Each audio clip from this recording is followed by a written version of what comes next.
Beh, ma mandatevi via se io vengo tardi. Siamo in diretta. Bene. Eccoci.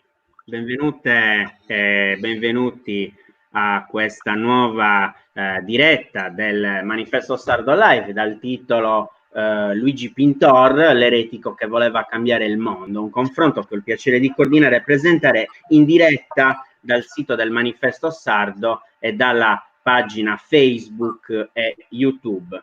Saluto Veronica Podda ed Eleonora Marroccu che leggeranno alcuni testi e articoli di Luigi Pintor. Saluto i nostri ospiti e le nostre ospiti. Luciana Castellina, che del Manifesto è stata fondatrice, redattrice e scrive tuttora sul quotidiano Comunista, il giornalista e scrittore Jacopo Olmis e l'attivista del Comitato di Iniziativa Costituzionale e Statutaria Tonino Dessì e il fondatore del Manifesto Sardo Online Marco Ligas.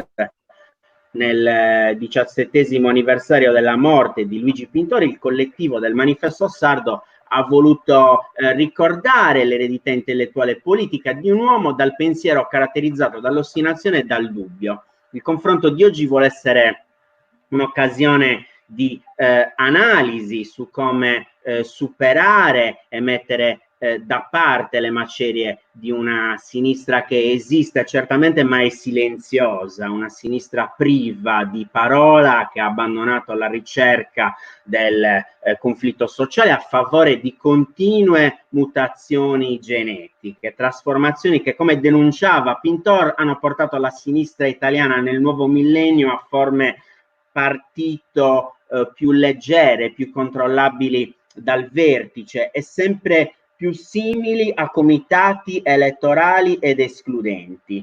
Quella di stasera non è una commemorazione, non vogliamo limitarci al ricordo, alla memoria e alla testimonianza di chi l'ha conosciuto, perché ha ragione Luciana Castellina quando tanti anni fa scrisse che Luigi Pintor non rappresenta l'immagine di un profeta sconfitto. Pintor è stato il leader politico che sosteneva la necessità di una rivoluzione culturale in tutta la sinistra, a partire dai rapporti tra le persone, nella società, dentro noi stessi. Luigi Pintor rappresenta ancora oggi un patrimonio di idee utili per comprendere in maniera critica questo presente, idee utili che possono farci comprendere meglio che il mondo delle diseguaglianze che abbiamo conosciuto prima del coronavirus continuerà, probabilmente in forme anche più crudele e violente. Sarà un mondo che continuerà a mettere a rischio quei livelli di coesione sociale che fino a ieri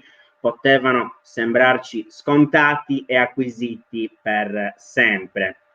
Prima di morire Luigi Pintor aveva fotografato bene il nostro presente, aveva capito che il mondo non avrebbe più messo al centro le persone, ma solo i mercati e la finanza. Quel neoliberismo che oggi ha prodotto la più grande crisi climatica e ambientale mai conosciuta. L'abbiamo scritto tante volte come Manifesto Sardo. L'esperienza politica e culturale di Luigi può essere declinata come insegnamento per tutte le donne e tutti gli uomini che si impegnano per la trasformazione delle cose esistenti. È un'esperienza che ci può portare a vedere nuove possibilità e che ci può portare a sentirci parte di un movimento più grande, un movimento globale per una società nuova, una società guarita dal virus della competizione e dalla mercificazione, una società che crea uguaglianza attraverso la conversione ecologica globale. Vi ringrazio, saluto tutte le persone che ci stanno seguendo in questo momento e do la parola a Eleonora Marroccu che leggerà l'ultimo editoriale di Luigi Pintor, Senza confini. Grazie. Grazie, ciao a tutti.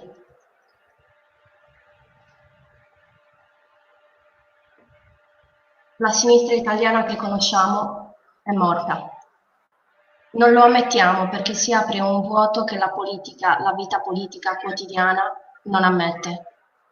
Possiamo sempre consolarci con elezioni parziali o con una manifestazione rumorosa, ma la sinistra rappresentativa, Querciarotte, Margherita Secca e Ulivo senza tronco, è fuori scena. Non sono un'opposizione, un'alternativa e neppure un'alternanza, per usare questo gergo. Hanno raggiunto un grado di subalternità e soggezione, non solo alle politiche della destra, ma al suo punto di vista e alla sua mentalità nel quadro internazionale e interno. Non credo che lo facciano per opportunismo e che sia imputabile a singoli dirigenti. Dall'89 hanno perso la loro collocazione storica e i loro riferimenti e sono passati dall'altra parte, con qualche sfumatura. Vogliono tornare al governo senza alcuna probabilità e pensano che questo dipenda dalle relazioni con i gruppi dominanti e con l'opinione maggioritaria moderata e di destra. Considerano il loro terzo di elettorato un intralcio più che l'unica risorsa disponibile. Si sono gettati alle spalle la guerra con un voto parlamentare consensuale, non la guerra irachena, ma la guerra americana preventiva e permanente. Si fanno del loro un riparo formale e non vedono lo scenario che si è aperto. Questo vale anche per lo scenario italiano, dove il confronto è solo propagandistico. Non sono 1000 voci e una sola anima, come dice un manifesto. L'anima non c'è da tempo, e ora non c'è la faccia, è una fisionomia politica credibile. È una constatazione, non una polemica. Noi facciamo molto affidamento sui movimenti dove una presenza e uno spirito della sinistra si manifestano, ma non sono anche una scala internazionale, una potenza adeguata. Le nostre idee, i nostri comportamenti, le nostre parole sono retrodatate rispetto alla dinamica delle cose, rispetto all'attualità e alle loro prospettive. Non ci vuole una svolta, ma un rivolgimento molto profondo. C'è un'umanità divisa in due, al di sopra o al di sotto delle istituzioni, divisa in due parti inconciliabili nel modo di sentire e di essere, ma non ancora di agire. Niente di manicheo, ma bisogna segnare un altro confine e stabilire una estraneità riguardo all'altra parte. Destra e sinistra sono formule superficiali e svanite che non segnano questo confine. Anche la pace e la convivenza civile, nostre bandiere, non possono essere un'opzione tra le altre, ma un principio assoluto che implica una concezione del mondo e dell'esistenza quotidiana. Non una bandiera o un'idealità, ma una pratica di vita. Se la parte di umanità oggi dominante tornasse allo stato di natura con tutte le sue protesi moderne, farebbe dell'uccisione e della soggezione di sé e dell'altro la regola e la leva della storia. Noi dobbiamo abolire ogni contiguità con questo versante inconciliabile, una internazionale, un'altra parola antica che andrebbe anch'essa abolita, ma a cui siamo affezionati. Non un'organizzazione formale, ma una miriade di donne e uomini di cui non ha importanza la nazionalità, la razza, la fede, la formazione politica, religiosa. Individui, ma non atomi, che si incontrano e riconoscono quasi distinto ed entrano in consonanza con naturalezza. Nel nostro microcosmo ci chiamavamo compagni con questa spontaneità, ma in un giro circoscritto e geloso. Ora è un'area senza confini. Non deve vincere domani, ma operare ogni giorno e invadere il campo. Il suo scopo è reinventare la vita in un'era che ce ne sta privando in forme mai viste. L'ultimo editoriale di Luigi Pintor, Il manifesto, 24 aprile 2003. Grazie. Grazie a voi. Grazie Eleonora. Grazie Eleonora. La parola al giornalista e scrittore Jacopo Onnis. Io vorrei partire proprio da questo ultimo editoriale di Luigi Pintor che ci ha appena letto Eleonora e ricordare alcune date, soffermarmi su alcune date non per fare un calendario o una cronologia estremamente arida, ma proprio per individuare momenti fondamentali della vita di Luigi. L'editoriale del 24 aprile 2003, meno di un mese dalla sua morte, prima ancora di conoscere la natura del male che se lo porterà via poi in appena 3 settimane. La data è importante, 24 aprile 2003. Quando uscì molti dissero in sostanza si trattava di una dichiarazione di resa, una sorta di de profundis nei confronti della sinistra, delle possibilità di cambiare il mondo. Nulla di tutto questo, esattamente il contrario. Luigi Pintor ha combattuto sino all'ultimo, ha portato con estrema coerenza fino in fondo il suo impegno. E l'ha sottolineato più volte Luciana Castellina, è improprio. Molti dicono splendido giornalista, prodigioso polemista, però in fondo un profeta sconfitto, un uomo politicamente astratto, completamente fuori dal mondo. Potete rispondere non soltanto con le parole che avete ricordato di Luciana, ma anche con quelle di una grande coscienza democratica, di cui sentiamo molto la mancanza ancora, Stefano Rodotà, che presiedeva il gruppo parlamentare della sinistra indipendente nel quale era Luigi nel corso della sua seconda elezione alla Camera del 1987. Osservava Rodotà, non è stato un profeta sconfitto, un teorico visionario e astratto, ha sempre saputo interpretare i nodi e i problemi di fondo. Se oggi ripensiamo alle analisi del gruppo del manifesto ci accorgiamo che erano molto più realistiche delle valutazioni di chi allora lanciava accuse di astrattezza. Il pragmatismo senza principi si appiattisce sull'esistente, si adagia su una realtà che richiede invece l'esercizio dell'analisi critica. Le date sono importanti, 24 aprile 2003, c'è un altro aprile però di 32 anni prima, esattamente il 28 aprile del 1971, quando esce il primo numero del manifesto, c'è una novità straordinaria nel panorama giornalistico italiano e nella storia della sinistra italiana. 4 paginette scarne, estremamente eleganti, disegnate da Trevisani, che aprono un discorso nuovo. Bene, in quell'editoriale, quel primo editoriale scritto sul manifesto di cui è direttore, intitolato Un giornale comunista, Luigi Pintor sottolinea quei temi che sono presenti anche nell'ultimo suo editoriale del 24 aprile del 2003. In sostanza l'urgenza di un radicale rinnovamento della sinistra, di una prospettiva nuova con al centro il lavoro e la dignità dell'uomo, di un nuovo orientamento strategico complessivo. Allora come oggi ancora più di allora, il quadro che ci si presenta, politico, sociale, economico, come diceva in quel primo editoriale Pintor, esige molto più che un semplice rifiuto. C'è anche un'altra data, 2003, 60 anni prima, nel novembre del 43, arriva a Pintor Luigi la lettera scrittagli dal fratello Jaime, che gli comunica di dirigersi a raggiungere nell'Alto Lazio un gruppo di partigiani che cominciava a formarsi. Una missione che sarà fatale per la morte di Jaime, che salterà su una mina. E nel primo dei 4 splendidi volumetti autobiografici che Luigi Pintor scrive negli ultimi anni della sua vita, Servavo, che esce nel 91, scrive quel messaggio, riferendosi alla lettera di Jaime, quel suo messaggio dell'oltretomba che avrei preferito non ricevere, non mi colpì perché esortava a una rivoluzione, ma per come scompariva la sua giovinezza.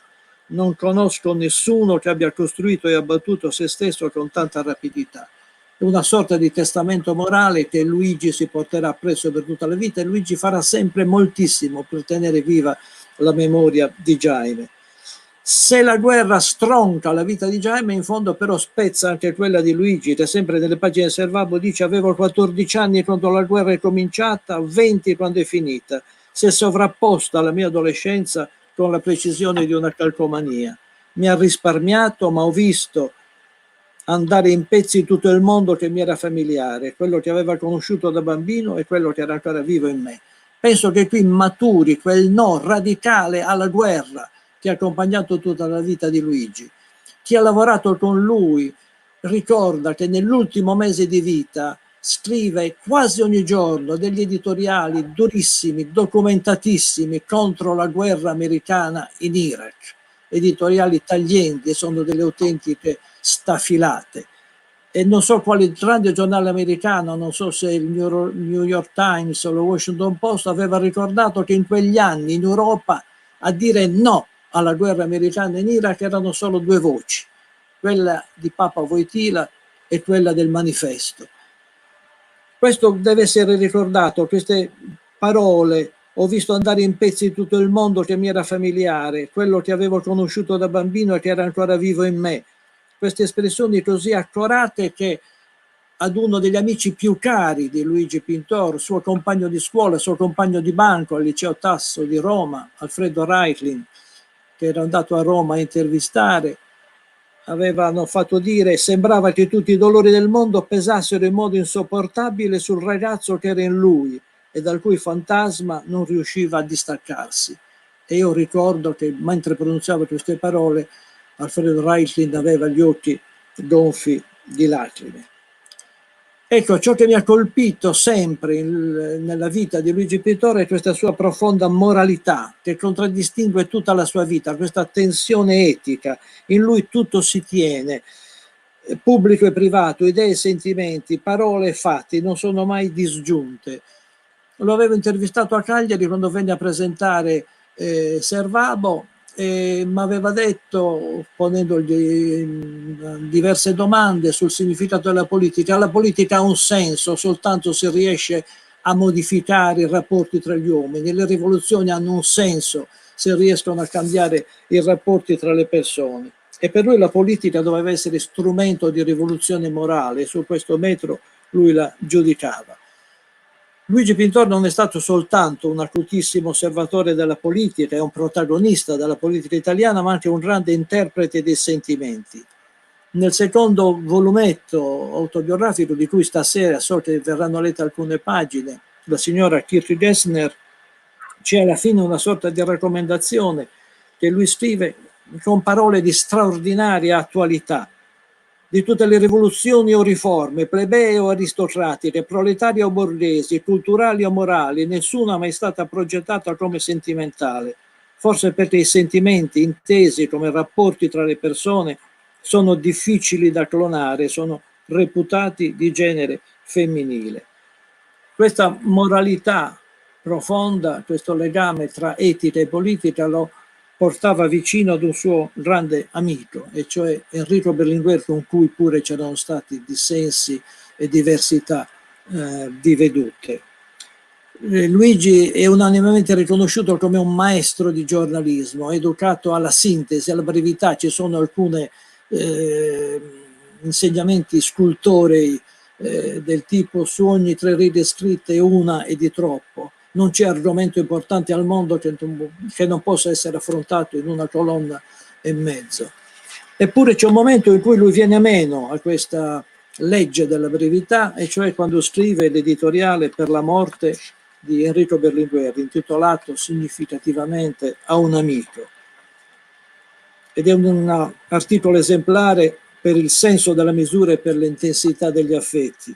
Qualunque cosa abbia detto o fatto Berlinguer nella lotta politica di questi anni, mai ho dubitato della nobiltà di quelle motivazioni, anche quando mi colpivano negativamente e magari direttamente.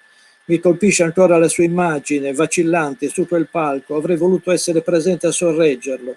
Vorrei restare in sintonia con la sua ultima battaglia politica, quando molte differenze fra noi apparivano ed erano cancellate. È morto sotto un grande sforzo, ma almeno è un bel modo per morire, per uno come lui. C'era tra Berlinguer e Pintor un'antica amicizia, c'era la comune sardità, c'era questo profondo legame morale e politico. E questo è anche significativo perché Berlinguer aveva apprezzato, Pintor aveva apprezzato molto l'ultimo Berlinguer, quando in pratica il Partito Comunista, constate il fallimento della politica delle larghe intese, del compromesso storico, esce dalla maggioranza, passa all'opposizione, Berlinguer lancia l'alternativa democratica.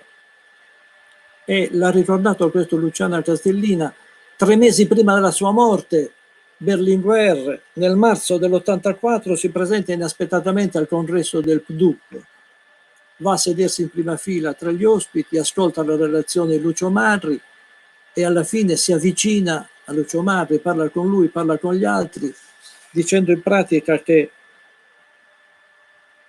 è vicino il momento, è possibile il rientro del PC, dal momento che le cause delle divisioni che le avevano separati in passato potevano considerarsi ormai superate.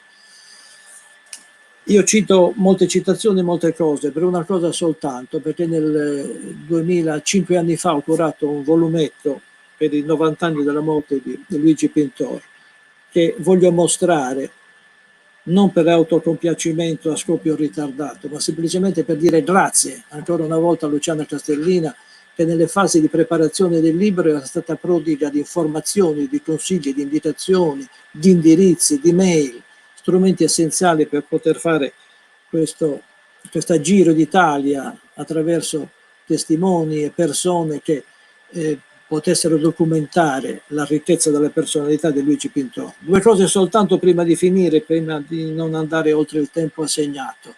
La Sardegna e la famiglia. La Sardegna, in quell'intervista che gli feci al momento della presentazione di Servavo a Cagliari, mi aveva detto quando ho lasciato la Sardegna in fondo ho fatto una vita da continentale. Poi col passare degli anni ho sentito tutta la forza e il peso di queste radici e quando mi capita di tornare in Sardegna sento quasi quanto profonde siano queste radici, scopro in modo quasi fisico, difficilissimo da descrivere, che mi dà delle sensazioni fortissime quanto sia legato a questa terra. E infine la famiglia, che ha un peso enorme nella vita di Luigi. Mostro un'altra copertina di un libro splendido che è quello Da Casa Pintor, scritto dalla Monica Pacini, storica dell'Università di Firenze, in cui esamina l'epistolario della madre di Luigi, Adelaide Dore Pintor, nota Dedè, ed è sostanza però attraverso questa donna la storia di una famiglia che conta molto nella vita politica e culturale del Novecento e quanto sia forte la presenza dei genitori per Luigi e degli zii, gli zii amatissimi, Luigi, Pietro, soprattutto Fortunato, che aveva caro Jaime come un figlio. Gli splendidi editoriali di Luigi Pintor sono conservati in diversi volumetti. Il primo, che è degli anni 90, è Parole al vento, raggruppa gli editoriali di quegli anni. C'è una nota introduttiva di Luigi in cui dice: giuro che la colpa di questa riesumazione di scritti occasionali non è mia, sono proprio parole al vento, il titolo non è una civetteria. Gli articoli giornali sono fatti per durare un giorno, se hanno un pregio è solo quello dell'immediatezza. Sul manifesto poi servono per lo più a difendere cause perse, meglio sarebbe dimenticarsene. E termina dicendo: di una cosa sono comunque sicuro, di quel che gli eventuali lettori non troveranno una sola ride indulgente verso la prepotenza che ci circonda e insensibile alle sorti di chi la subisce e ne soffre. La parola comunismo non è poi tanto misteriosa se ha questa ispirazione, e semmai la più nobile delle parole al vento. Ecco, comunismo, una parola che oggi è diventata impronunciabile, ma alla quale Luigi Pintor teneva moltissimo. Grazie Jacopo e grazie soprattutto per averci ricordato uno degli orientamenti maggiori che ha caratterizzato Pintore, cioè che le rivoluzioni hanno un senso solo se riescono a cambiare i rapporti tra le persone.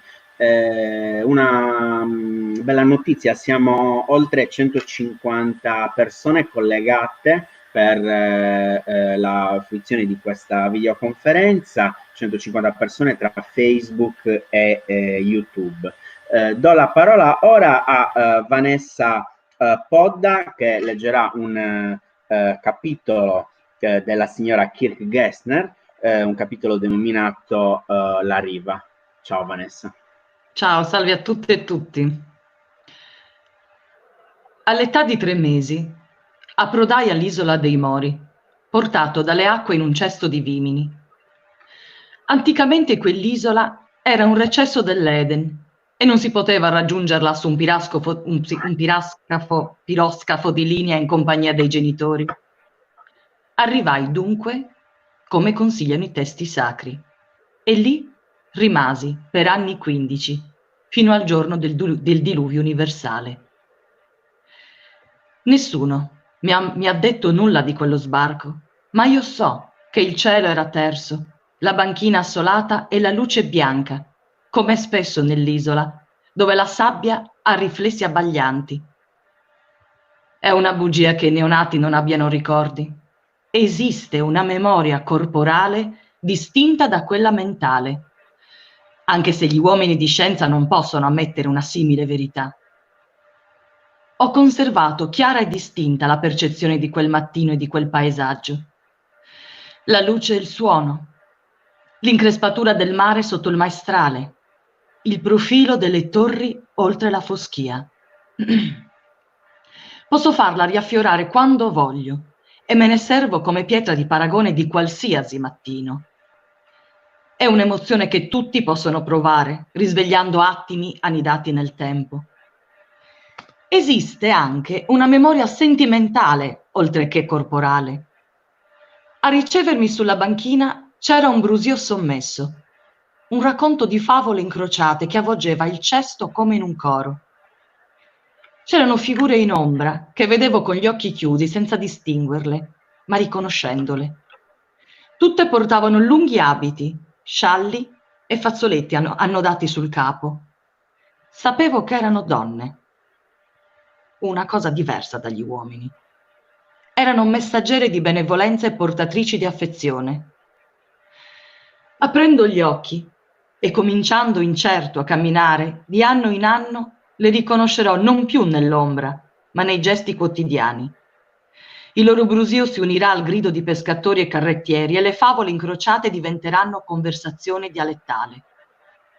Ma non perderanno il sapore insinuato dal primo giorno nella memoria sentimentale. Era un passato remoto che offriva asilo. Quando ritornerò, molti anni dopo, mi verrà incontro un frastuono di macchine assiepate sul molo, come greggi metalliche. Non udrò nessun brusio di favole, né il grido di pescatori e carrettieri, e non vedrò le torri oltre la foschia. Il presente assorda il passato e lo nasconde dietro alte muraglie. Grazie. Grazie Vanessa Podda. La parola a Marco Ligas della redazione del Manifesto Sardo, che è stato il fondatore del Manifesto Sardo Online. Ciao Marco.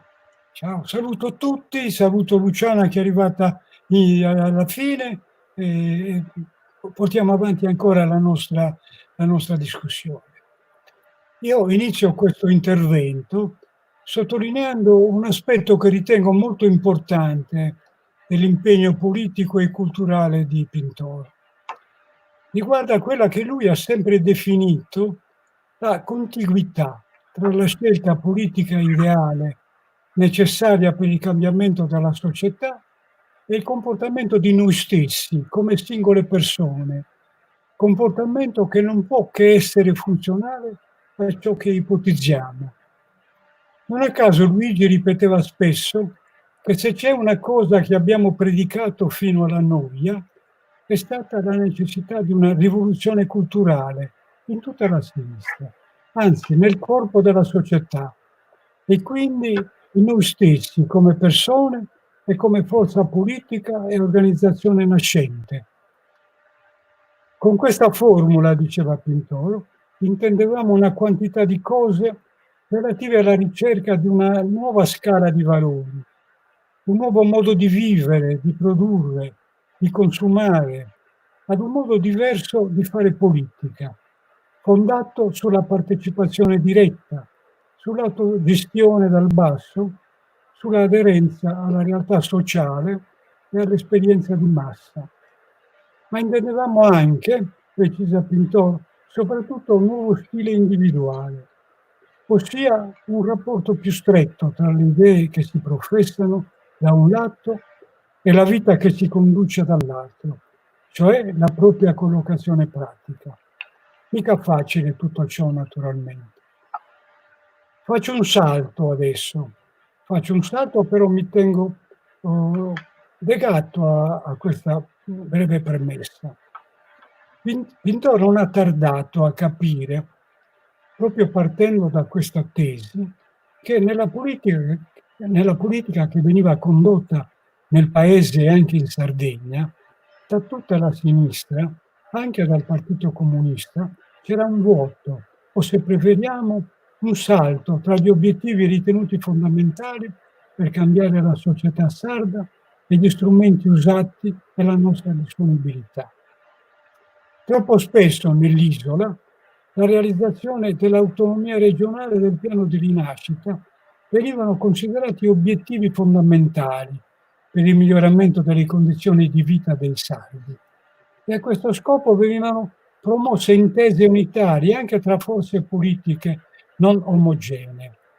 Tutte inneggiavano al cambiamento e allo sviluppo dell'isola, ma da parte delle componenti moderate ben poco si faceva perché i vecchi rapporti di produzione cambiassero.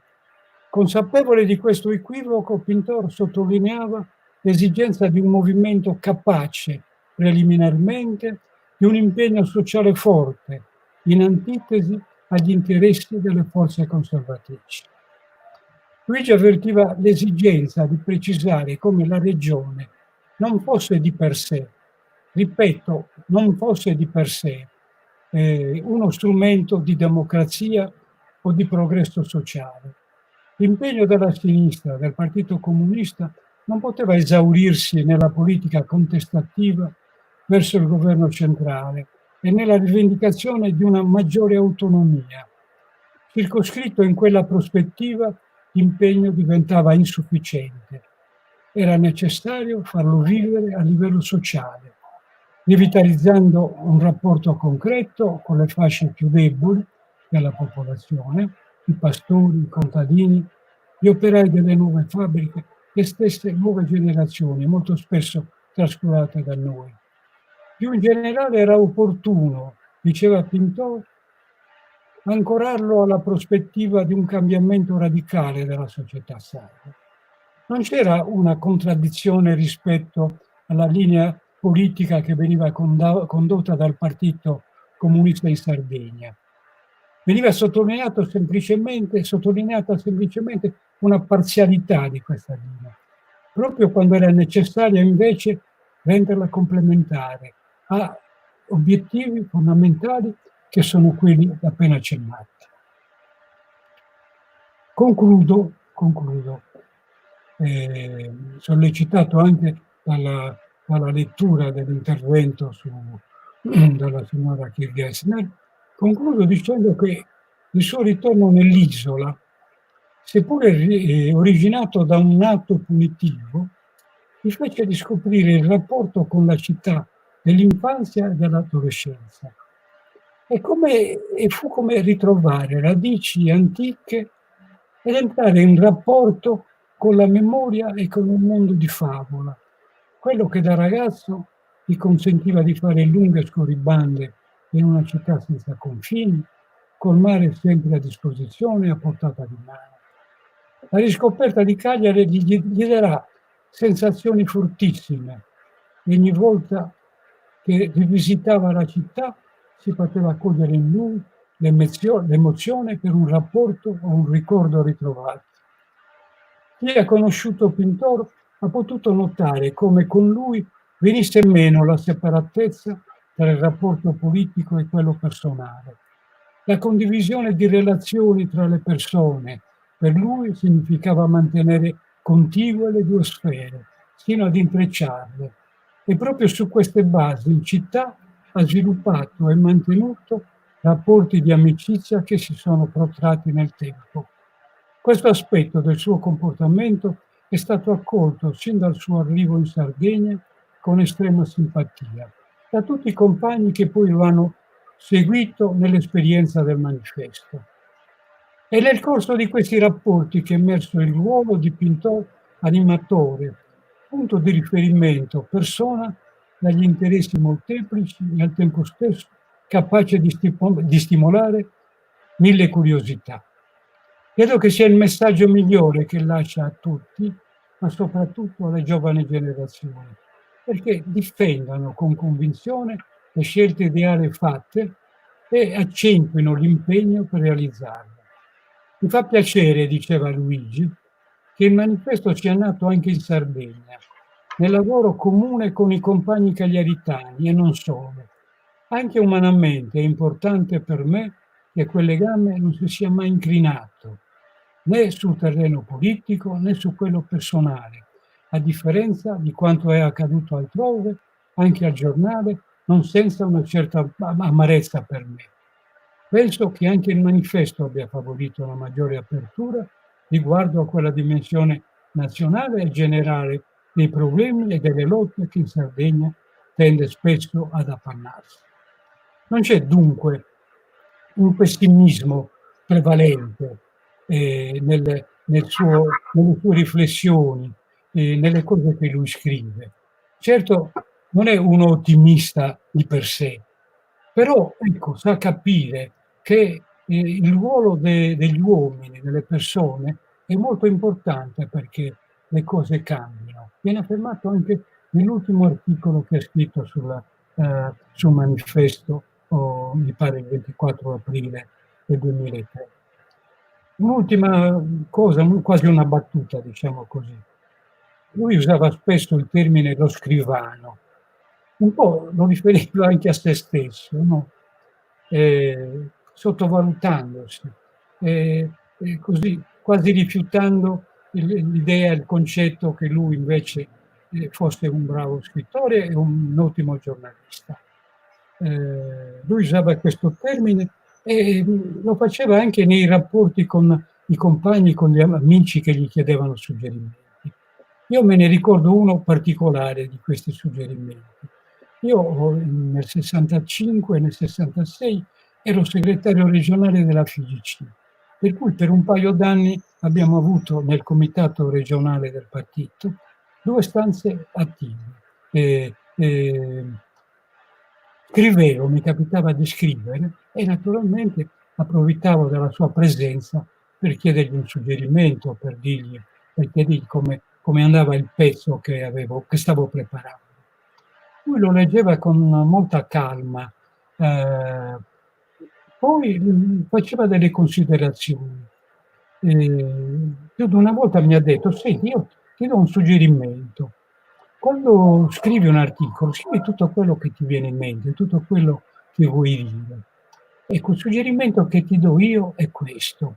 Quando hai finito di scriverlo, elimina un terzo e guarda un po' come va.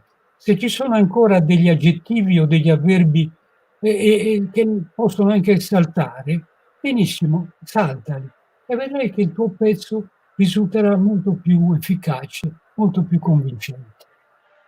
Grazie. Grazie a Marco Ligas. La parola adesso a Vanessa Podda, un'altra lettura. Vanessa Podda leggerà un brano tratto dal Nespolo di Luigi Pintor. Prego, Vanessa. La politica è un surrogato scadente. Una tecnica dedita a svilire le idealità che la nutrono, lontanissima da chi vi ripone fiducia. Eppure era il sale della terra e non si capisce se sia cambiato il sale o sia cambiata la terra.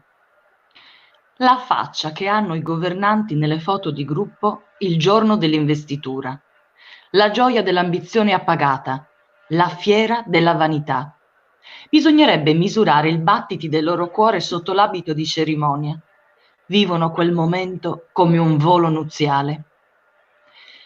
I piccoli leader che vanno di moda in Occidente si somigliano come gocce d'acqua. Hanno in comune una inconsistenza che traspare dai loro volti incolpevoli. Non hanno stoffa perché non hanno storia e se l'avessero si sentirebbero spaesati. Simbolo del tradimento è Giuda, ma era solo un piccolo mercante maldestro che ha venduto per pochi soldi una merce di valore inestimabile. Quanto farebbero 30 denari in dollari oggi? Un pover'uomo che poi per rimorso si è impiccato.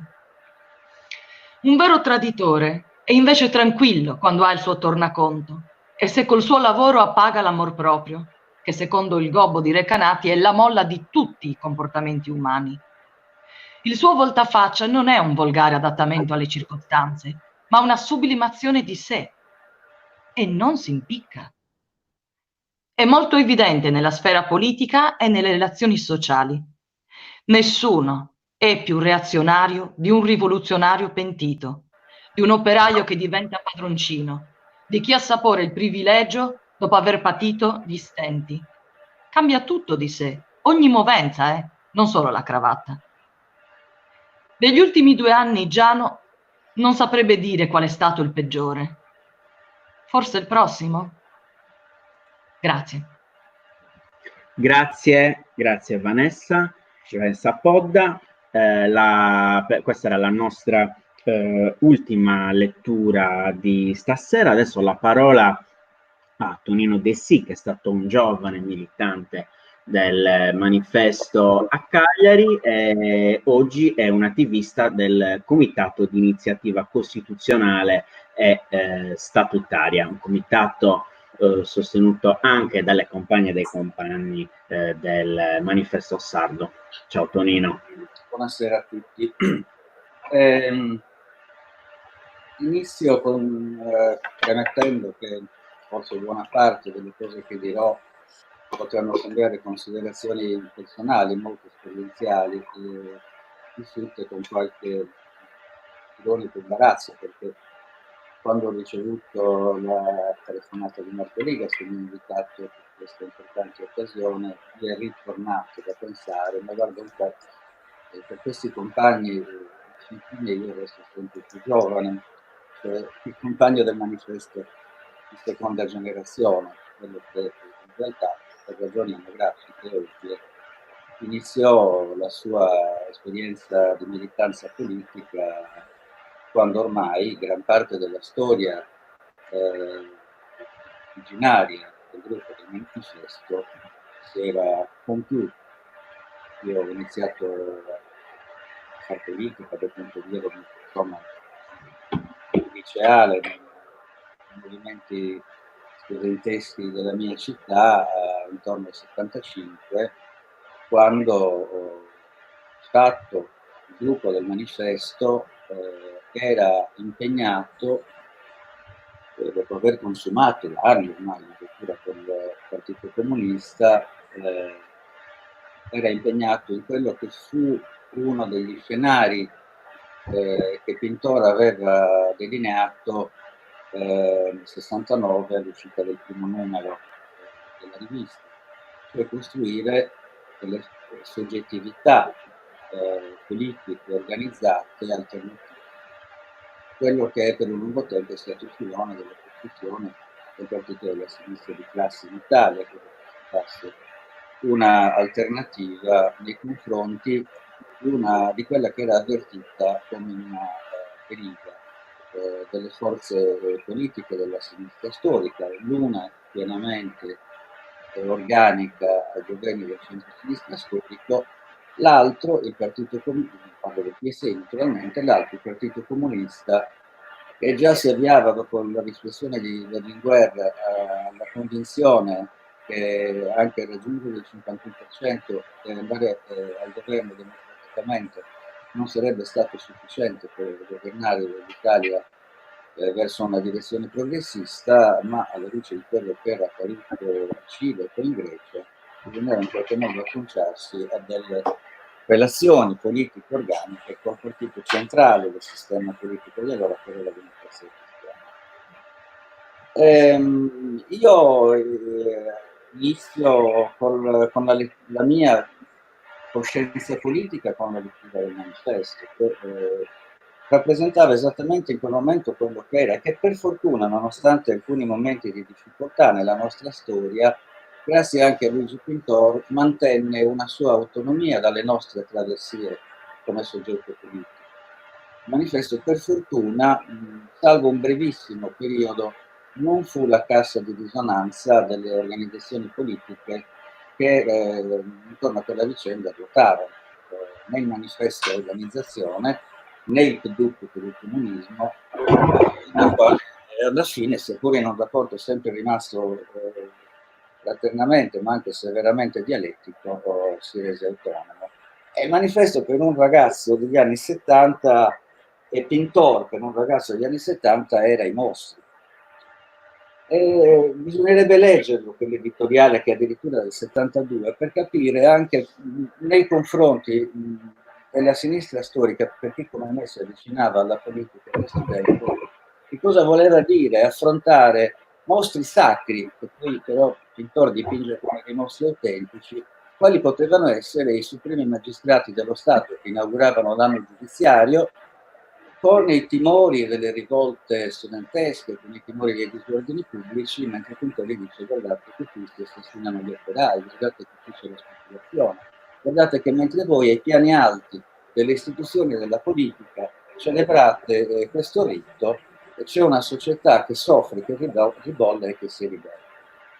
Questo era per noi un modo di approcciare anche il tema del rapporto col potere, che in qualche misura anche il Partito Comunista, che soprattutto nelle realtà periferiche locali, come poteva essere la mia città allora, Nuoro, profondamente amministrativizzato, non trasmetteva più.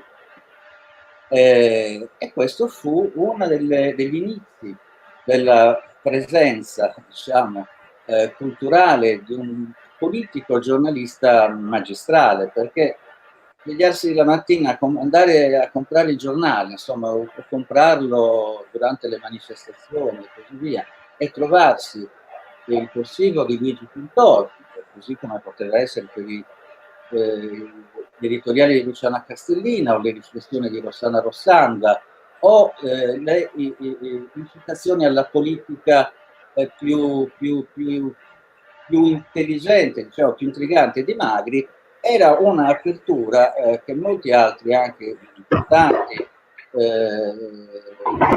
prodotti editoriali anche quotidiani di allora, penso a Lotta Continua, penso al Quotidiano dei Lavoratori, dava un'apertura soprattutto e anche molto sui temi internazionali, sui temi teorici e così via, che costituivano un elemento di formazione politica profonda.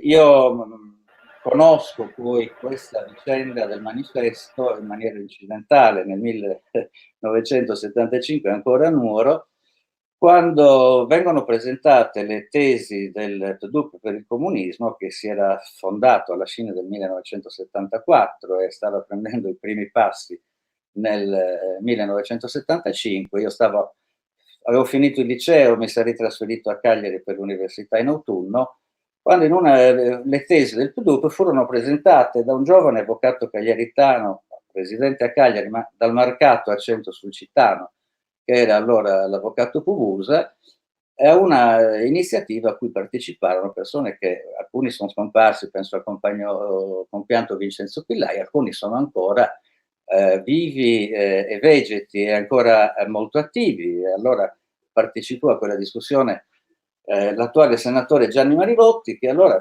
aveva fatto una scelta di vita, giovanissimo, si era trapiantato a Nuoro per un paio d'anni per cercare di costruire una sezione dell'organizzazione Movimento Lavoratori per il Socialismo, il vecchio movimento studentesco. Ritrovai queste persone a Cagliari nell'autunno in cui arrivai a Cagliari, in cui l'adesione in questa congerie, che era questo PDUP fatto da molte sensibilità di altra provenienza, la simpatia per i compagni e le compagne del manifesto divenne un'immediata immedesimazione su quel gruppo che era stato direttamente di filiazione pintoriana, perché era il gruppo che era fuoriuscito, era stato radiato dalla sezione Lenin di Cagliari, dove Pintor aveva svolto prevalentemente la sua attività di animazione di base. Lui era un dirigente regionale, nazionale in esilio presso il Comitato Regionale Sardo, ma nella sezione Lenin alla fine degli anni 60, negli anni 70, si raccoglieva gran parte del quadro attivo del Partito Comunista Cagliaritano. C'erano Marco Ligas, Franco Restaino, Franco Tronci, tante persone brillanti, delle quali l'elemento che sicuramente un giovane come me e con le mie inclinazioni veniva attratto è che non c'era un dogmatismo schematico quale spesso si trovava negli altri gruppi e negli altri componenti della sinistra di classe di allora, della sinistra rivoluzionaria. C'era una grande apertura mentale, certamente c'era una grande severità intellettuale. Effettivamente bisogna ammettere che si imparava ad essere nello stesso tempo ironici, critici, ma non banali. In questo c'era sicuramente un'impronta di Luigi Pintor.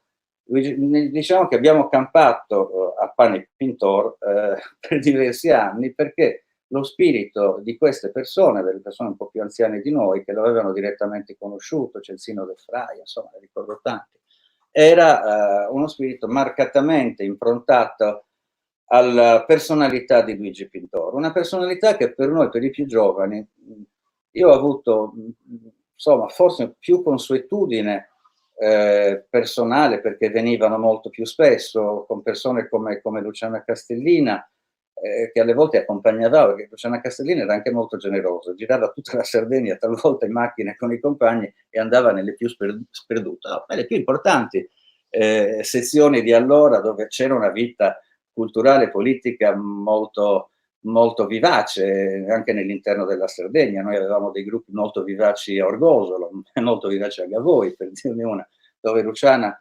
è molto ricordata, come lo era Lidia Menapace, come lo era Magri e come anche lo era Rossana Rossanda. Figure che coltivarono molto la Sardegna, venivano spesso da noi, che noi eravamo molto contenti di offrire ai dibattiti pubblici, di cui Cagliari si godeva, perché erano delle occasioni di apertura culturale che prescindevano dalla contingenza politica. Pintor era invece un po' un'altra cosa, diciamo la verità, che era un po' per noi, perché io l'ho conosciuto un po' meno, una figura più severa, un po' più lontana, più autorevole, metteva anche forse un po' più soggezione, per il suo essere una persona anche molto ironica, talvolta anche caustica, per quello che ne sapevamo, non perché per noi si fosse mai palesato in questo modo, ma noi conoscevamo, allora si conoscevano i risvolti dei comitati centrali dei partiti e di un partitino dove c'erano poi persone di non poca capacità dialettica, da Vittorio Fo a Mario Capanna, voglio dire, erano persone come dire, con le quali Pintor, anche un po' sbuffando da quello che ricordo, si doveva confrontare. E quindi la figura di Pintor alleggiava sul gruppo cagliaritano, anche per il suo antico radicamento cagliaritano, come una figura che era un po' l'imprinting e un po' però per i più giovani forse quello che dava maggiore soggezione.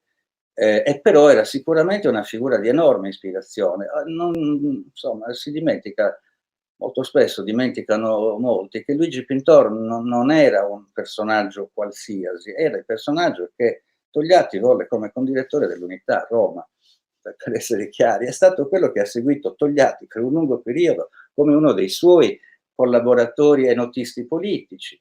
È stato un partigiano, è stato un torturato, un arrestato dalla banda Koch, insomma, era il fratello di Jaime.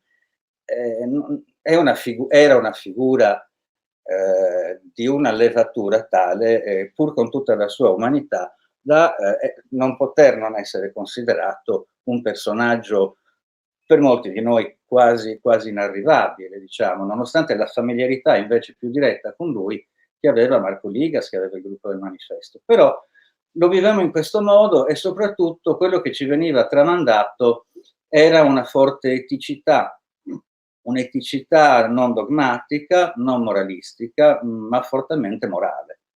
È quella che si trova poi nel distico di Servavo, perché poi alla fine degli uomini conta una certa intima e icastica convinzione. Servavo è conservo la memoria, un po' ambivalentemente anche sarò utile, voglio essere utile, che è stata fondamentalmente la lezione che ha ispirato non solo la militanza politica di molti di noi, ma l'etica nella propria vita personale e anche nel lavoro, cioè conservare il filo di una memoria che è la memoria democratica, che è la memoria comunista, e essere utili, cioè non rassegnarsi mai ad essere puramente delle persone recalcitranti, delle persone meramente antagoniste nel senso oppositivo del termine. In questo Pintore era un uomo di servizio e in questo devo dire che c'era con gli altri compagni del manifesto, da Luciana Castellina a Magri e a Rossana Rossanda, un'altra caratteristica che non si trovava altrove, perché questa era una caratteristica tipica dei militanti comunisti della generazione precedente alla mia. Erano dei militanti comunisti, cioè erano dei militanti utili che si mettevano al servizio in continuazione, pur con tutte le loro caratteristiche anche di prestigio intellettuale, ma c'era una umiltà nella disponibilità, come dicevo, a raggiungere anche i più sperduti compagni, che non poteva che derivare dalla storia del Partito Comunista. Della storia del Partito Comunista in cui, ecco, mi si consenta anche un passaggio paradossale. Si parla spesso di Luigi Pintor come di un eretico. Non lo so quanto lui fosse d'accordo su questo. C'è un passaggio nella celebrazione del 20ennale, festa di compleanno del manifesto, dove lui dice a un certo punto del periodo della sua radiazione: quel che non ho mai capito, tra moltissime altre cose, è perché noi fossimo considerati un corpo estraneo e dannoso. Passi dannoso per quella politica e quegli equilibri che erano, secondo me, dannosissimi loro, ma estraneo proprio non lo ero. Così l'unica spiegazione che sono riuscito a trovare nel corso del tempo è che l'estraneo era già allora qualcun altro e oggi si vede, quel qualcun altro cambia volentieri causa addirittura. Eretici, ma insomma nessuno di noi può avere la presunzione intellettuale di avere la verità in tasca. Però io credo che ci sia stato un momento in cui nella memoria di questi compagni, nella loro storia di militanti del movimento comunista, del Partito Comunista, ma del movimento comunista mondiale in generale, perché di quello si tratta, di quello si sentivano parte, l'eresia forse è stata rappresentata da altri, da chi li aveva radiati, e l'eresia è durata fino a quella che purtroppo io, devo dire, nell'84 sono entrato nel Partito Comunista Italiano, maturato da una lunga esperienza che ho vissuto da militante adulto. Non ho fatto l'apprendistato nella Federazione Giovanile Comunista, io l'ho fatto tra gli adulti del manifesto, tra i comunisti adulti del manifesto. Non che non sia stato giovane, il giovanilismo ha fatto parte dell'essere giovani, ma avevamo partecipato di una consapevolezza un po' non retail, non di dettaglio, diciamo, ma della militanza matura. E io ho vissuto, ero nell'84 casualmente, non casualmente, ero al congresso di Milano e sono stato testimone del momento in cui, molto emozionante, Enrico Berlinguer, che aveva appena come dire, abbandonato, lasciato la politica del compromesso storico e inaugurato la scelta dell'alternativa democratica, incontrandosi in questo con quella che erano le tesi anche del PDUP in quel momento, venne da noi un momento molto emozionante del nostro congresso, si avvicinò a Magri e quando entrò Berlinguer ci levammo tutti in piedi per un grandissimo applauso, fu veramente un momento di grande emozione, percepivamo che c'era qualcosa di straordinario in quel fatto, si avvicinò a Magri, confabularono, chiacchierarono, ci sono diverse fotografie, ma ci fu anche un caloroso abbraccio, io lo ricordo, ero molto vicino alle due persone. L'esperienza successiva nel Partito Comunista Italiano, che poi in realtà è durata dall'84 all'89, perché nell'89 fummo tutti travolti dal crollo del muro e poi dall'89 si inaugura un'altra stagione, il PDS e poi DS. Insomma, mi ci sono trascinato lì dentro come dirigente regionale di quel partito e anche come rappresentante di quel partito in un'esperienza istituzionale fino al 2006, dopodiché ho deciso per mio conto che non avrei più seguito quell'itinerario, non sono mai entrato né nel PD e neanche in nessuna delle formazioni alla sinistra del PD.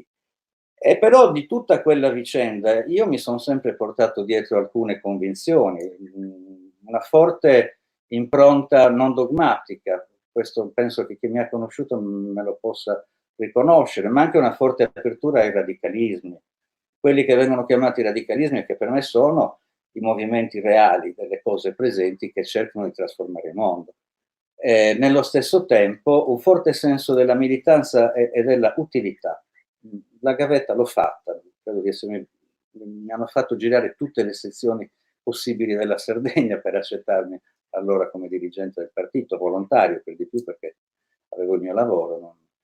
E l'altra questione è che, insomma, a chi anche un po' protervamente, in qualche misura implicita, cercava di ricordarci che in fondo eravamo degli eretici ritornati, ho sempre fatto capire che noi venivamo da una tradizione nella quale non era la nostra eresia ad essere messa sul banco degli imputati, ma la perdita di tempo di altri che avevano perso occasioni storiche importanti e che purtroppo avevano in qualche misura depauperato il patrimonio. Questo costò non poco, talvolta anche accuse di arroganza un pochino e di durezza, di altezzosità, però bisognava pur sempre in qualche modo ricordare chi eravamo, ed eravamo in fondo i figli o i nipoti, nel mio caso, di persone come Luigi Pintor. Il Luigi Pintor che poi mi è rimasto più impresso, vabbè, è quello della fine. Non solo di Serrabo, della signora Kish Partner, dei luoghi del delitto, direi è il Pintor dell'ultimo editoriale. Anche lì pessimismo, ma insomma realismo. Io ho sempre pensato a Luigi Pintor come un uomo anche profondamente, nella sua ironia, anche un uomo che era capace di allegria. Poi insomma, tutti sanno, era anche un eccellente pianista, era un bravo musicista. Pessimismo, non l'ho mai considerato una persona triste, come lui stesso ricorda di Berlinguer, non era una persona triste, chiunque lo abbia in qualche modo anche indirettamente conosciuto. L'ultimo editoriale, quello che è stato detto anche poco fa, Gli Orizzonti, in realtà prende atto di una cosa della quale io sono francamente convinto, talvolta mi viene rimproverato persino dai compagni più anziani, una mia certa radicalità. Io penso che le soggettività politiche della sinistra italiana siano morte, non esistono più, e quel che ne resta sono dei gruppi dirigenti, una parte esausta, quella che decretò la fine del PC, secondo me per un'intima, forse Occhetto no, ma sicuramente D'Alema, Veltroni e altri avevano l'intima convinzione di essere esauriti, cioè di non avere più nulla da dare come tradizione socialista e comunista, di dover portare la barca, sbarcarla da qualche parte, ancorarla, sperando che con l'aiuto di altri si potesse andare altrove. Quindi una parte esaurita, esausta, cartucce più o meno scariche. Gli altri sono un'altra cosa, che con la nostra storia, con la storia della sinistra italiana, hanno subito una mutazione. Così come nei gruppi, e Luciana Castellina forse lo sa meglio di me, perché lei l'avventura di rifondazione la fece insieme a Magri e ad altri, non ci sono entrato perché temevo, conoscendo chi c'era entrato localmente a Cagliari, era la destra del partito, per essere chiari, quelli più ciecamente contrari ai movimenti, di qualunque genere fossero, ambientalisti, pacifisti, loro erano chi Cossutiano, chi Amendoliano. Rifondazione a Cagliari, nel gruppo dirigente fondamentale che uscì dal partito fu quello, una cosa veramente poco appetibile. Il resto sono gruppi dirigenti fini a se stessi, che proseguono piccole collocazioni di nicchia che ormai non parlano più alla gente. Quindi se dobbiamo parlare, non è pessimismo, è realismo dire che la sinistra politica italiana è purtroppo finita da tempo. Cosa resta? Pintor lo dice, quando dice i movimenti, noi nutriamo profonda attenzione, profonda fiducia, e poi quell'internazionale che dice lui, che è il parlare a milioni di uomini e di donne. Certo, per un comunista è difficile essere uno senza tessera, come disse Aldo Natoli quando al 12° congresso concluse dicendo: sentite, se prima o poi ci volete mandare via, sappiate che si può essere comunisti anche senza tessera. Non è facile, però si ha un orizzonte diverso, non si ha da offrire un'organizzazione, si ha da offrire stimoli, si ha da offrire elaborazioni, si ha da offrire ancora una utilità, e l'utilità alcuni di noi, anche per ragioni di formazione professionale e di percorsi culturali e personali, l'abbiamo trovata nel filone che in fondo innervò tutti gli anni 70 nella parte non strettamente politica. Gli anni 70 furono gli anni in cui si cercò di realizzare la Costituzione italiana, la Costituzione della Repubblica. E nacquero allora soggetti che erano profondamente legati all'attuazione della Costituzione, che in fondo per il Partito Comunista era il vero programma fondamentale, e che è tornata ad essere il programma fondamentale in questi tempi difficili, nei quali però resta il faro, resta l'orientamento, resta il vademecum, resta la trincea sulla quale attestarsi, perché è ancora oggetto di gravissimi attacchi, ma resta anche il programma politico tanto più attuale, anche in un momento come questo, nel quale la gestione e il governo della pandemia e dell'emergenza sanitaria stanno avvenendo con strumenti che andrebbero sorvegliati attentamente: l'uso del decreto legge, l'uso del DPCM per limitare le libertà fondamentali, o addirittura per organizzare trasformazioni economico-sociali.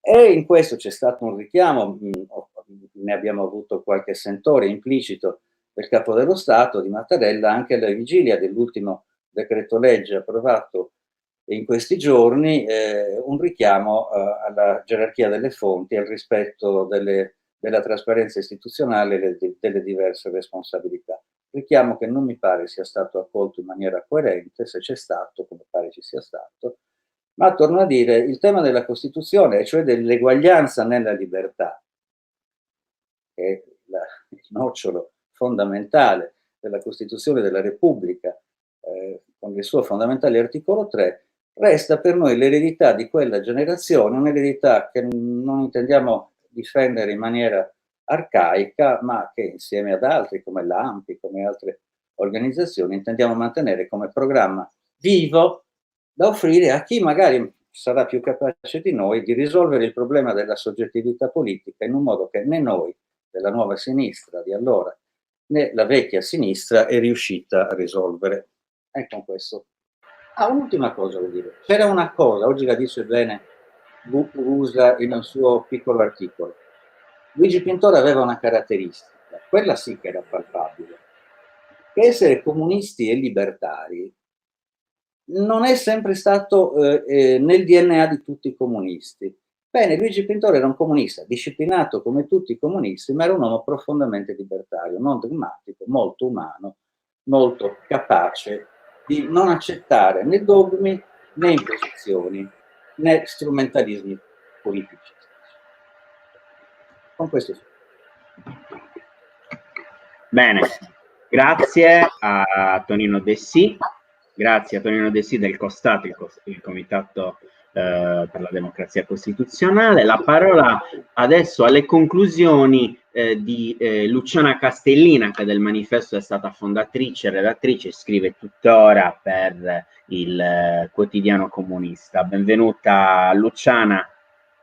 Benvenuto, sono contenta di essere stata con voi a Cagliari, diciamo, non sono proprio a Cagliari e questo mi dispiace molto, che questa celebrazione non consenta di essere a Cagliari con voi, perché naturalmente il mio ricordo di Luigi è molto legato a Cagliari e anche a un tempo precedente del manifesto, anzi forse ancora più lungo il tempo in cui io ho conosciuto e sono stata amica di Luigi pre-manifesto che quello durante il manifesto, voglio dire che è stato tantissimo.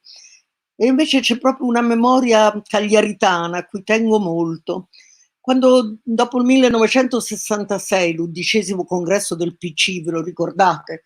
Quando gli ingraiani furono non buttati fuori dal partito, questo avvenne dopo, ma furono marginalizzati e mandati, diciamo, in una specie di confino, di esilio interno, e Luigi fu mandato a fare il vice segretario regionale della Sardegna del partito, a Cagliari, era a Roma da tanto tempo, io fui mandata a Ludi, Lucio in un altro posto, Rossano in un altro posto, ognuno fu, come dire, messo fuori da botteghe oscure, diciamo proprio dal luogo fisico.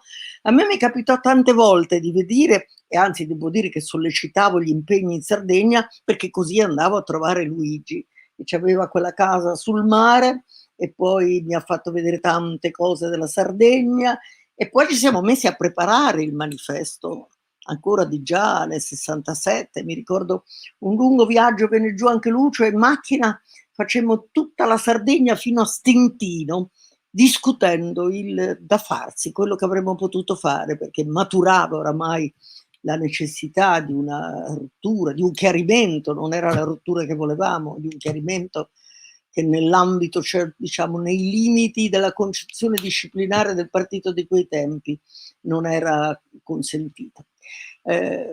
Dicevo, l'amicizia con Luigi ancora dietro, perché nasce dalla mia scuola, dal mio liceo, dal Tasso, dove siamo stati tutti e due. Io ero solo qualche anno più giovane di Luigi e di quello che è stato poi il mio marito, Alfredo Reiklin, che è stato suo compagno di banco, con un'amicizia che è restata, lo diceva anche Onnis prima introducendo, un'amicizia strettissima che si è poi, come dire, trasferita quando io mi sono sposata con Alfredo in un'amicizia comune.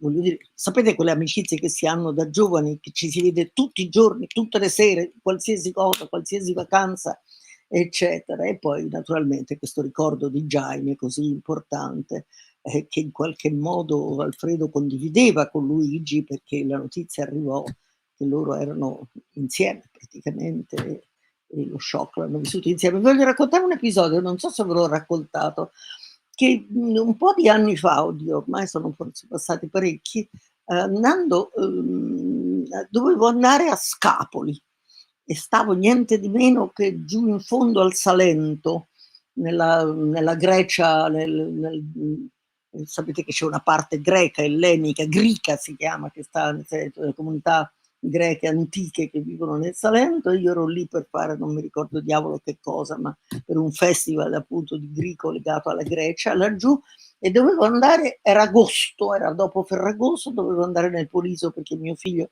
ha una casa in Molise, dovevo andarla a raggiungere per qualche giorno di vacanze, e siccome non c'era treno trovai per caso una signora che diceva: noi dobbiamo tornare a Benevento, allora dissi: ma non mi darebbe un feci l'autostop, diciamo così, in questo posto del Salento, e gli dissi: perché non mi date un passaggio, perché andare fino a Scapoli, io dovevo andare a Scapoli, niente di meno, e Scapoli è molto difficile da raggiungere con il treno. E questo mi disse: sì, volentieri, e così mi portò, ed era una dentista di Venafro, con la quale poi sono diventata molto amica, che era poi a 10 chilometri da Scapoli, dove io dovevo andare. E Scapoli, sapete che è il posto che adesso c'è una scuola intitolata Jaime Pintor, dove Jaime è morto, è saltato sulla mina, era proprio lì vicino. E andando con la dentista di Venafro, lei mi raccontò che uno dei suoi pazienti, era molto più giovane di me, è uno dei suoi pazienti, un falegname di lì, aveva conosciuto da ragazzino Jaime, nascosto nella grotta nel momento in cui si accingeva a tentare di passare le linee per andare dalla zona, diciamo che era ancora insomma, da Napoli, dove era libero, per andare invece a raggiungere la Resistenza nella zona ancora occupata dai tedeschi. E la storia poi, ho verificato dopo, era assolutamente vera. Il ragazzino ci ha raccontato, siamo andati a cercare il falegname naturalmente subito, e ha raccontato che lui aveva 16 anni, stava arrivando al fronte gli alleati, quindi era in un momento di passaggio, e lui avevano deportato la popolazione di tutta quella zona nell'Italia del nord, perché non volevano intralci nel momento dell'incontro bellico, e lui, per non partire per il nord, si era nascosto in una grotta, e in quella grotta incontrò un giovane più vecchio di lui, di pochi anni, che voleva passare le linee, che era Jaime Pintor. e che lui gli disse non andare lì perché ci sono tutte le mine, è molto pericoloso, noi lo conosciamo il terreno, e che lui invece insistette e disse no, io voglio passare lo stesso, so che posso passare, eccetera, e come sapete poi saltò sulla famosa bomba e morì. Vi racconto questo episodio perché mi colpì molto, perché nessuno lo conosceva, questo episodio di questo ragazzo che aveva conosciuto Jaime in questo modo. E vi racconto questo perché naturalmente la memoria di Jaime è stata così importante nella formazione di Luigi e di tutti noi che gli siamo stati amici.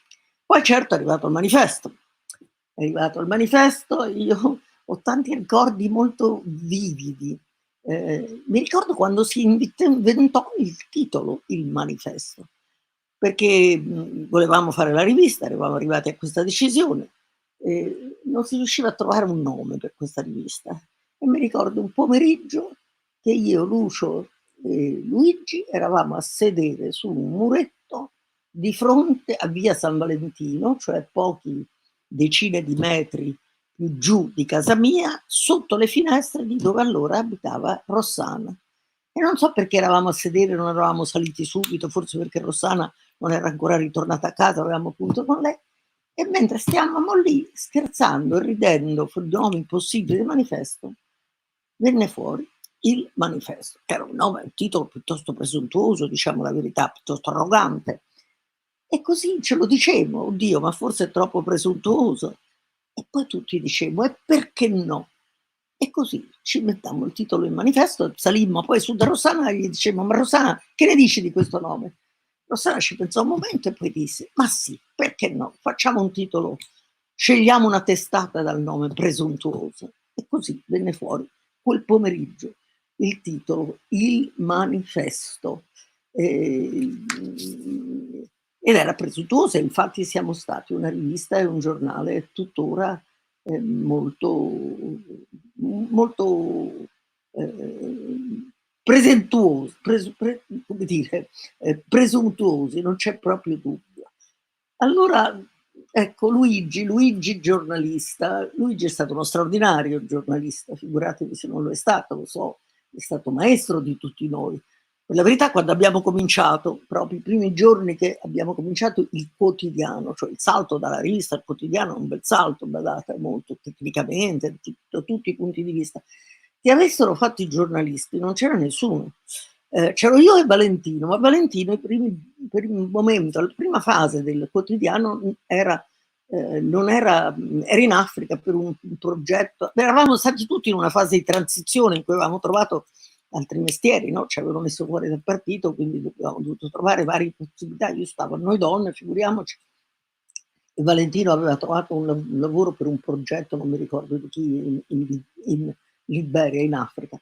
E allora riunimmo un po' di ragazzi che non avevano mai visto una redazione di giornale in vita loro e ripeto, ero solo io e Luigi con una grande esperienza e molto prestigiosa, io perché avevo fatto il giornale dell'FG, diretto il giornale FGC, Noi Donne, tutte queste cose.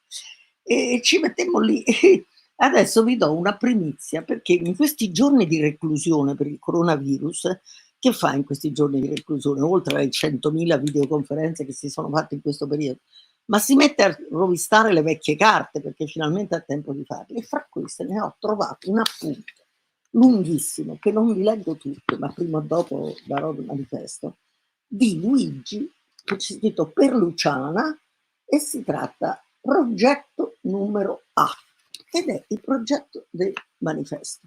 È un dettagliato progetto di come si dovrebbe fare un bel giornaletto, c'è scritto, dovrebbe funzionare così, con meticolosità cinese. E poi ci sono 12-13 punti molto dettagliati. Alle ore 9 suona un campanello, sirena, come un orologio elettrico, e saluta l'arrivo di 2 redattori capo, diciamo Melillo e Trevisani, i quali si orientano e appuntano, eccetera, eccetera, e si descrive tutto. La cosa è lunga, sono molte pagine dettagliate, ma poi alla fine di tutta questa spiega c'è una nota, questa ve la leggo un pezzo, nota finale. Il progetto è chiamato A, perché se ne possono fare molti altri. Accentuare il casino attuale, per esempio, andare ancora di più a ruota libera, ancora di più, vuol dire, pianificare riunioni, eccetera, eccetera, la direzione più realizzatore, redattore capo e tutta questa fuffa, ma anche per redattore in cucina, cavarsela con una redazione modesta e ristretta, liberando tutti i titoli dall'urgenza, tutte le cose dell'urgenza. Possiamo fare una rivista movimento, cambiare continuamente tutti i ruoli per alimentare la fantasia. Il progetto A ha però il pregio di essere del tutto incongruo ed improprio per me, per un collettivo politico come il nostro, visto che la nostra natura essenzialmente anarchica, gli impegni politici esterni immancabili, l'ambiguità e la composizione mista e misteriosa del nostro pubblico, le finalità operative del giornale, insomma tutte queste cose, come si fa a fare un piano dettagliato? Siamo troppo incasinisti e casinisti per poter in qualche modo fare un giornale che accolga tutte le descrizioni molto attente che Luigi aveva fatto per dire come si sarebbe dovuto fare. Ho molto riso trovando questa cosa, perché effettivamente era così. Non siamo mai riusciti al manifesto in tanti anni a fare una cosa ordinata, regolare, in cui ognuno avesse il compito preciso da svolgere. Siamo stati sempre, come dice Luigi nell'appunto finale, un collettivo anarchico e casinista, che però, come dire, lo dice di nuovo Luigi, ha alimentato la fantasia e forse, come dire, è stato in qualche modo meglio così. Quando abbiamo deciso di approdare al quotidiano, per l'appunto con tutte queste difficoltà, nessuno che aveva fatto questo mestiere, senza vocazione a fare una cosa disciplinata come un quotidiano, si era discusso molto. E Luigi, che appunto molti descrivono solo come un giornalista, che è stato anche un grande giornalista, è stato un dirigente politico molto importante, e lui, la sua, insieme a quella di Lucio, è stata la spinta fondamentale a fare il quotidiano e poi un'organizzazione. C'è un editoriale di Luigi, uno scritto di Luigi sulla rivista, nella quale si dice: abbiamo bisogno di fare un quotidiano perché il movimento ce lo richiede e noi abbiamo bisogno di una pubblicazione che sia all'altezza della domanda politica del movimento dei compagni che nel frattempo come rivista erano stati messi insieme, e sappiamo che ci vuole per l'appunto un vero e proprio quotidiano.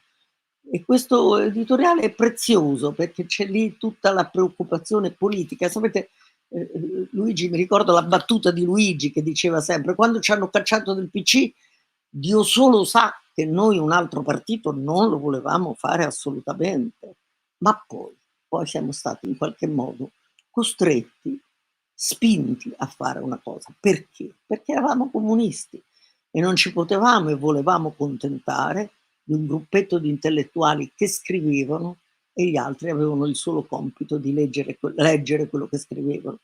Volevamo che ci fosse un'iniziativa politica collettiva in cui c'era chi scriveva, chi leggeva e tutti che facevano altre cose oltre che scrivere e leggere, cioè una battaglia politica. Abbiamo avuto poi, come sapete, tanti dissensi anche nella storia del manifesto, sempre attorno a questa questione: fare un partito, non farlo, come farlo, ma siamo sempre stati d'accordo con Luigi su una cosa, che è quella che ci ha dato consonanza nonostante i bisticci poi sempre, e cioè questa idea che quello che noi volevamo era fare un partito provvisorio. Devo dire che Lotta Continua e gli altri gruppi politici ci prendevano sempre in giro e dicevano: ma come volete fare un partito e tesserare la gente quando dite voi stessi che il partito deve essere provvisorio, transitorio? Noi volevamo dire una cosa e gli abbiamo tenuto sempre fede: Vogliamo un partito transitorio perché consideriamo che l'obiettivo non è di fare il nostro partito che inventiamo adesso, ma è quello di contribuire alla rifondazione di una forza comunista. E rifondazione vuol dire rimettere insieme un processo, dare il via a un processo, contribuire a un processo che riunifichi le forze comuniste e crei le premesse di un partito che noi sentiamo invece di non essere, ma di essere una parzialità. E facciamo questo partito con questa consapevolezza.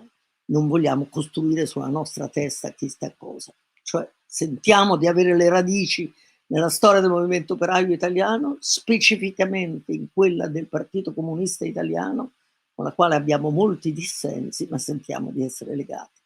Ed è questo che poi ne hanno parlato, e sono contenta che ne ha parlato Tonino, ne ha parlato Onest, ne hanno parlato tutti, che noi, come dire, ci siamo poi ritrovati nella stessa scelta. Il DUP nel 74, quando venne Berlinguer al congresso, disse ma perché non rientrate?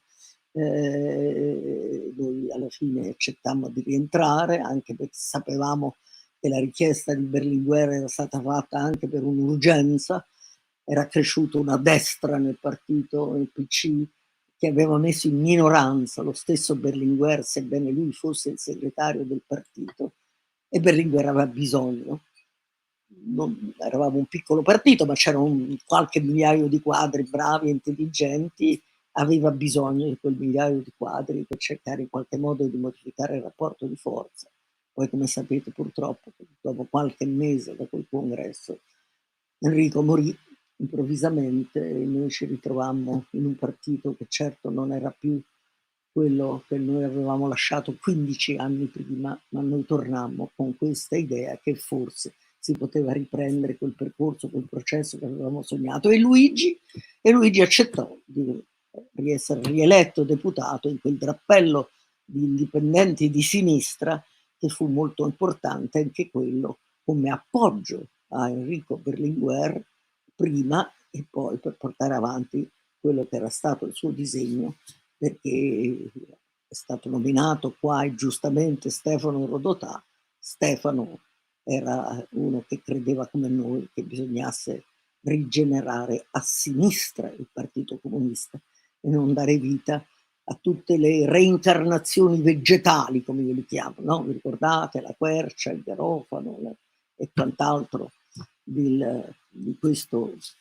quello che poi ha portato al Partito Democratico di oggi.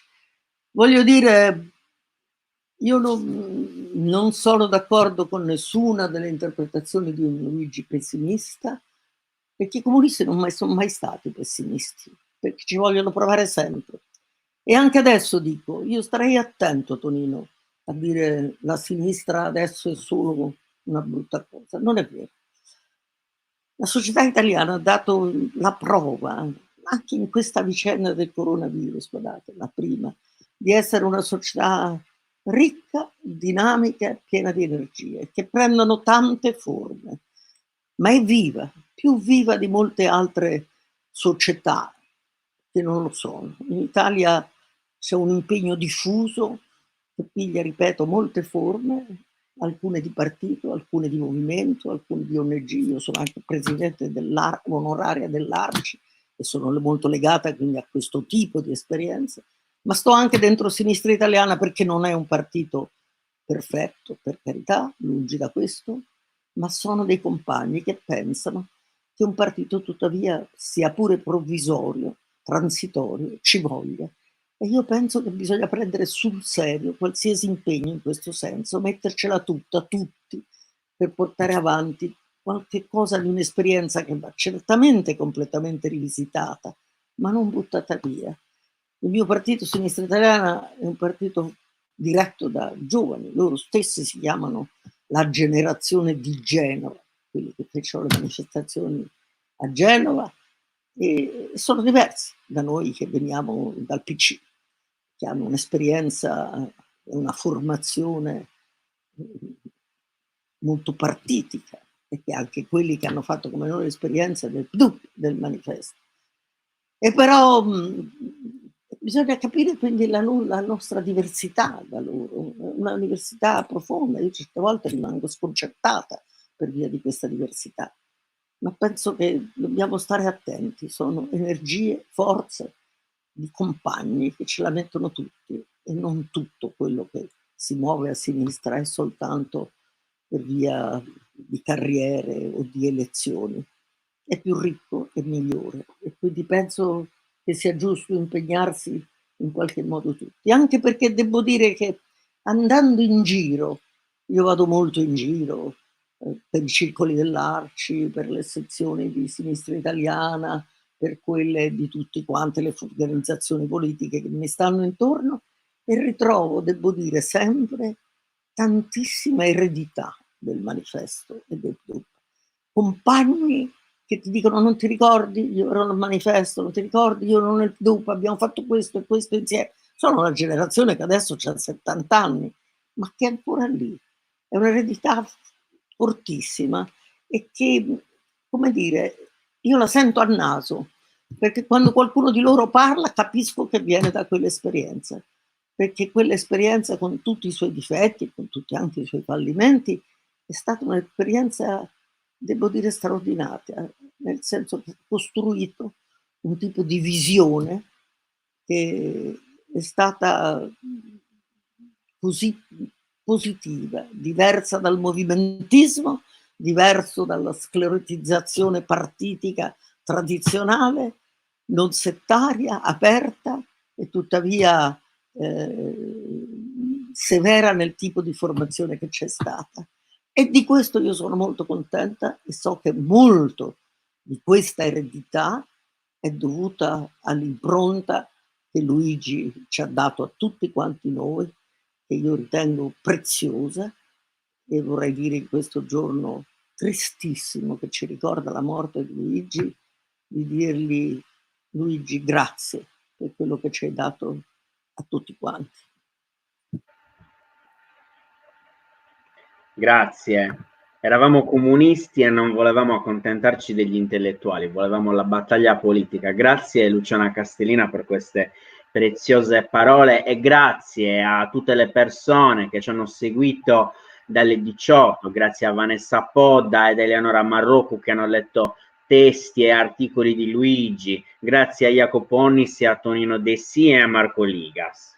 Come Manifesto Sardo continueremo in questo periodo di confusione e di vita complicata dalla pandemia a promuovere un'attività politica e culturale ispirata al pensiero di Luigi Pintor e alla costruzione di una sinistra dei conflitti sociali, una sinistra che pratica la differenza, una sinistra femminista, ecologista, antiliberista, la sinistra di cui ha parlato Luciana. Continueremo a promuovere dibattito e confronto orientati dall'idea che una società può essere diversa, nuova, dove le relazioni tra le persone sono sorrette da valori dell'uguaglianza e non da quelli del mercato, una società diversa che mette al bando ogni forma di sopraffazione, dal neoliberismo al patriarcato e alla guerra. Grazie a tutti voi, ci rivedremo presto e di persona.